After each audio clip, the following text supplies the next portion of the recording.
It's a lot of excitement, just pure joy, to be honest, to be able to come to work every day, put in the work, hard work with your son, every day, and be able to see him continue to grow.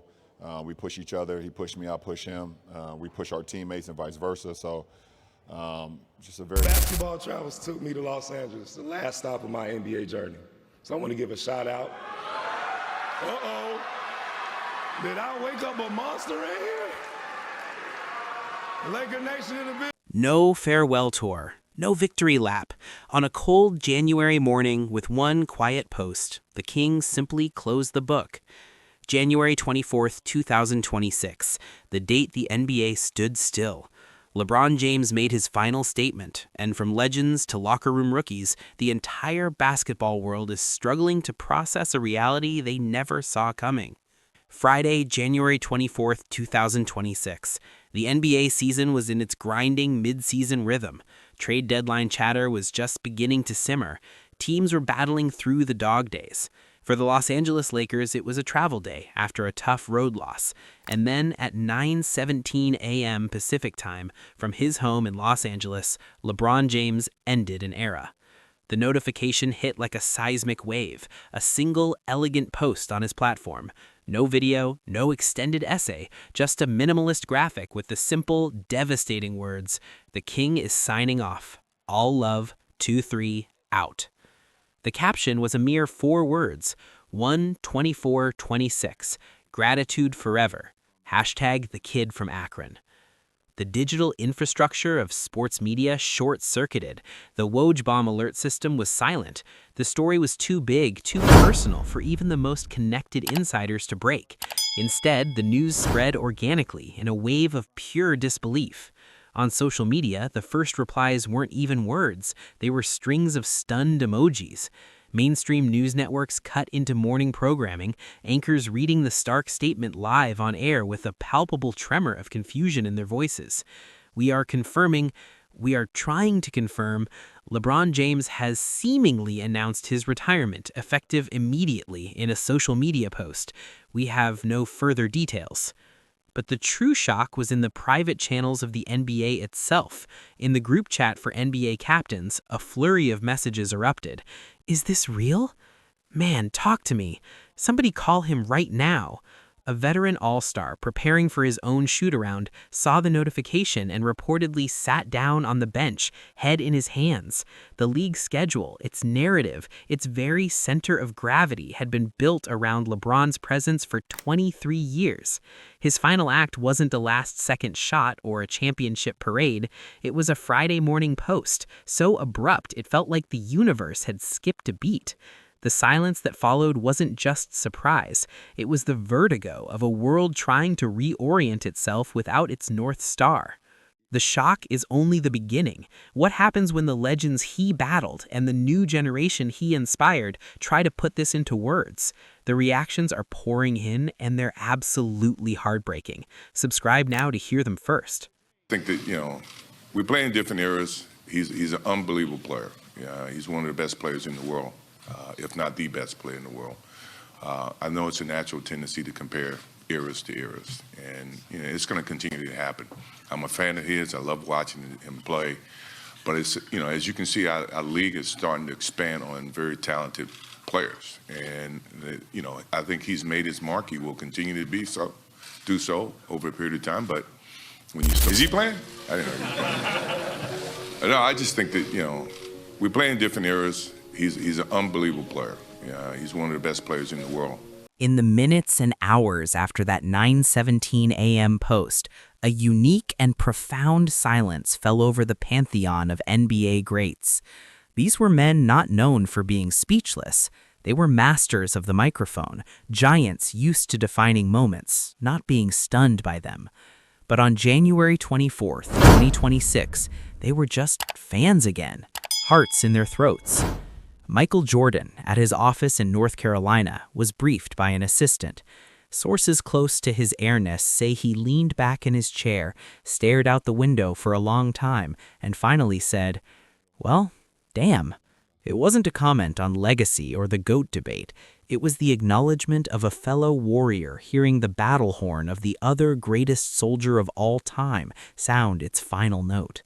There was a respect in that silence that no public statement could ever convey. Across the country, Magic Johnson, the eternal Lakers smile, was on a business call. He was interrupted, excused himself, and according to a witness, his face just fell. The ever-present grin vanished, replaced by a look of sheer loss. He ended his call and simply said, "A part of the Lakers just left forever." He then began frantically texting, not as an executive, but as a big brother desperately trying to reach his kin.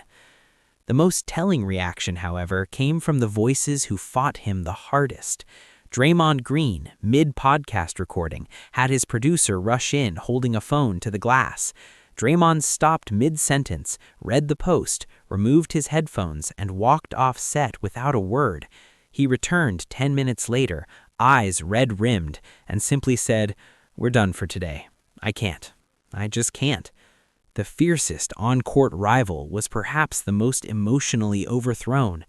Even Charles Barkley, on set for Inside the NBA, was uncharacteristically quiet. "I'm sad," he said, shaking his head. "I'm just real sad.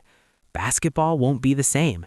We argued about him for 20 years, man. What are we going to argue about now?" This collective, stunned hush from the icons was the most powerful testimony of all. It showed that this wasn't just a player retiring. It was a force of nature ceasing. The debates about rankings suddenly felt small and hollow. In that first raw hour, there was no "where does he rank?" There was only the echoing, empty space where a constant, towering presence had been. But what about the current players, the ones in mid-season who looked up and realized their guiding light was gone? Their reactions tell the real story of LeBron's final impact. The locker room footage is shocking. Don't miss it. Subscribe. That's tough, man. I was on the way to the arena when I got the news. I just sent my prayers to his family. You just hate to see what happened to him and his daughter. You just hope the world would give the Bryant family all the support they need. LeBron, you've been a clutch player basically your whole career. How do you feel you've evolved in the last few years? As the shockwave from LeBron's post reached NBA arenas and practice facilities, the impact wasn't just emotional, it was operational. Shoot-arounds scheduled for that Friday morning were thrown into chaos. Music was turned off. Phones were checked and rechecked. Coaches, many of whom were LeBron's former teammates or rivals, gathered their players in huddles not to discuss plays, but to process the news. In Cleveland, where the Cavaliers had a home game that night, the mood was described as funereal. A young guard, who had a poster of LeBron's 2016 block in his childhood bedroom, was seen sitting at his locker, staring at his shoes. "It just hit me that he never put on that uniform again in 2016, he later told a reporter. And now he's never putting on any uniform again. That's history, man. It's over." The team's veteran leader addressed the room, voice thick. "The reason this franchise, this city has hope is because of that man. Remember that tonight. Play with that." In Los Angeles, the Lakers facility was in total lockdown. No media, no statements. Inside, the scene was one of profound disorientation. Anthony Davis, who had shared the most consequential chapters of his career with LeBron, was reportedly inconsolable in the trainer's room. Younger players floated through the halls, unsure of what to do or say. One player, anonymous in reports, summed it up. "You come into this league and he's just there. The mountain you measure yourself against, the schedule, the standard. You think he'll always be there, and then one morning he's not. It's like the sun decided not to come up. What do we even do now?" The most poignant moments came from the league's newest superstars. A reigning MVP, known for his stoicism, posted a single broken heart emoji. Another, a 25-year-old face of the league, was captured on a fan's cell phone outside a hotel, looking dazed. "It's a weird feeling," he admitted softly to someone off camera. "It's like your big brother just moved out of the house forever, and you didn't get to say goodbye." For this generation, LeBron wasn't a distant legend. He was the active benchmark, the living proof of what was possible. His sudden absence didn't create an opportunity, it created a void. The mountain was gone, and suddenly the landscape felt terrifyingly flat. Yet, amidst the silence and the tears, one burning question remained. Why? Why now, so suddenly, in the middle of a season? The search for an answer would uncover a truth more shocking than the retirement itself. The reason will change how you see this story forever. Subscribe to uncover the mystery.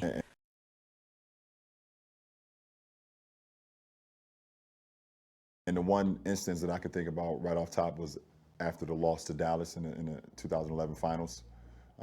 I knew that the physical side wasn't going to just be enough, and also the level of scrutiny that I was dealing with, and how I got out of my comfort zone.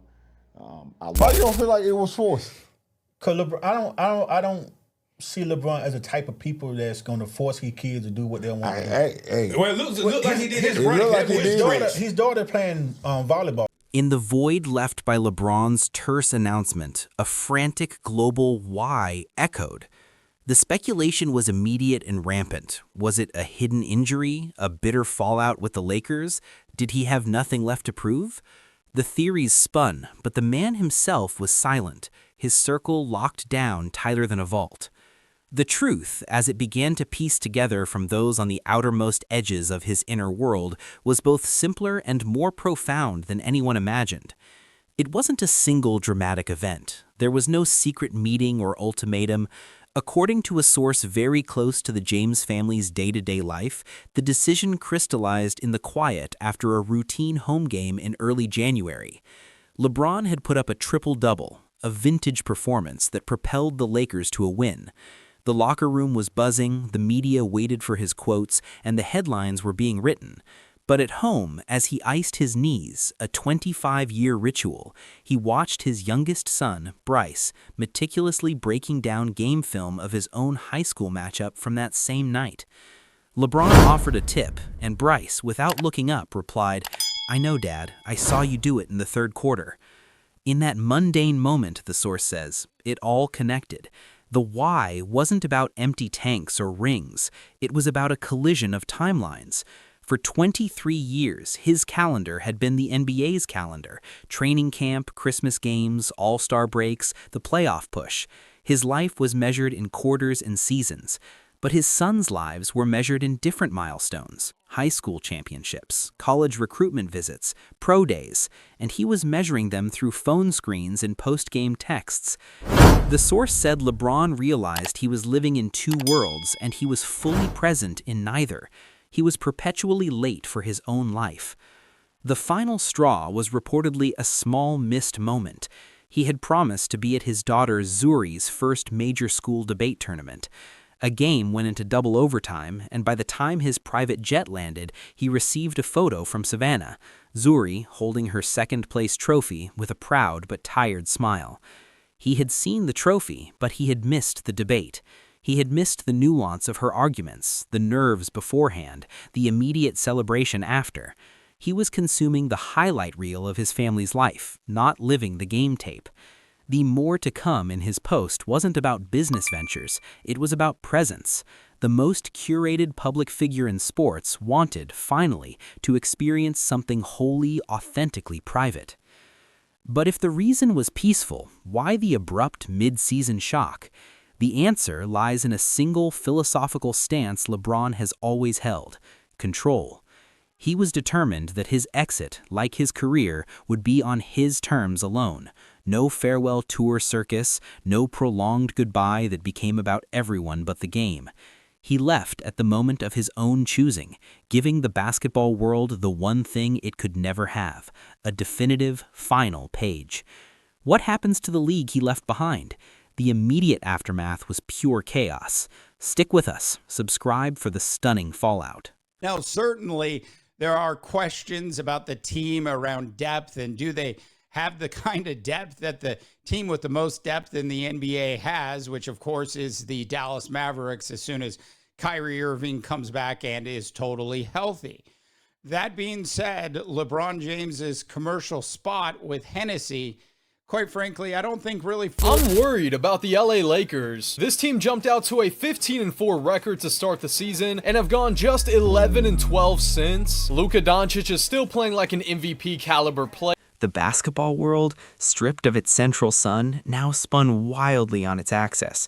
The immediate fallout from LeBron's retirement was not just emotional, it was a multi-billion-dollar ecosystem thrown into emergency protocol. The first tremor hit the Los Angeles Lakers franchise valuation. Analysts estimated an instantaneous drop of hundreds of millions of dollars in brand equity and projected revenue. Season ticket renewal portals, which had just opened, saw a catastrophic freeze. The business of the Lakers, a machine built to run for decades, had just lost its irreplaceable engine. The NBA schedule itself felt suddenly eerily obsolete.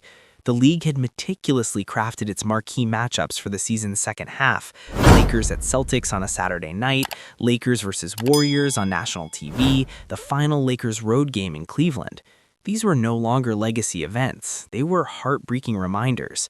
Network executives entered emergency meetings to discuss programming adjustments, a sterile term for the impossible task of filling a LeBron-sized hole in every broadcast. What was meant to be a triumphant final chapter had become a series of memorial games before the body was even cold. The most surreal scene unfolded in the merchandise world. The Nike LeBron 24s, set for a blockbuster release the following month, were instantly the most sought-after and sorrowful collectible in sports history. His jersey, the number 23 in Lakers gold, Cavaliers wine, and Heat black, shot to the top of sales charts globally, not as a celebration, but as a relic.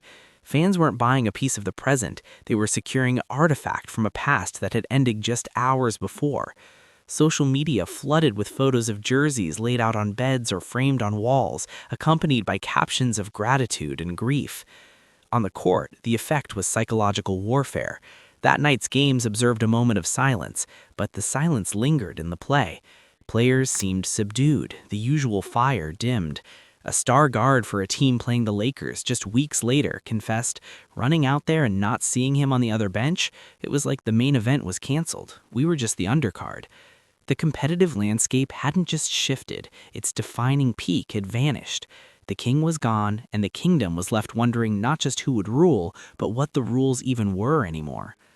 Yet from this chaos, a final, beautiful moment would emerge. One last, unscripted act of leadership from LeBron James that no one could have predicted. The story doesn't end with a post. It ends with a secret. Subscribe for the unforgettable conclusion. That at different points in your career with different guys, but it seems like you're more content at this stage in your career to I'm going to pick and choose my spots about when I'm the primary creator. And Yeah, for sure. I mean, yeah, it comes with trust.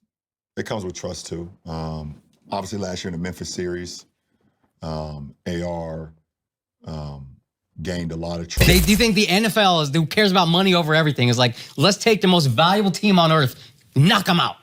For what? Same with the Lakers. You still... In the days following the cataclysm, as the league scrambled and fans mourned, a singular, quiet story began to emerge from the shadows of the Lakers' practice facility.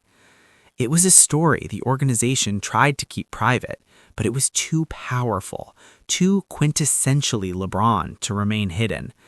It became known simply as the last assist.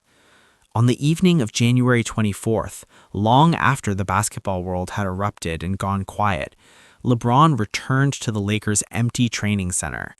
He wasn't there for a final workout or a nostalgic look around. He was there for a meeting he had personally requested.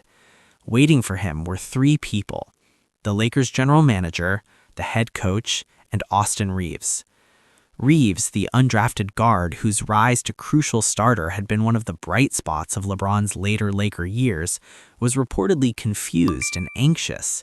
LeBron, calm and direct, laid out his purpose. For the next 2 hours, with whiteboards and an iPad, LeBron James conducted a private film session. But it wasn't film of himself. It was every single possession from the season's first half, where Reeves had been forced to run the offense as the primary ball handler when LeBron was off the floor. He broke down coverages. He pointed out tells in defenders' stances. He shared the cheat codes he'd learned over 23 years for reading a help defender's hips.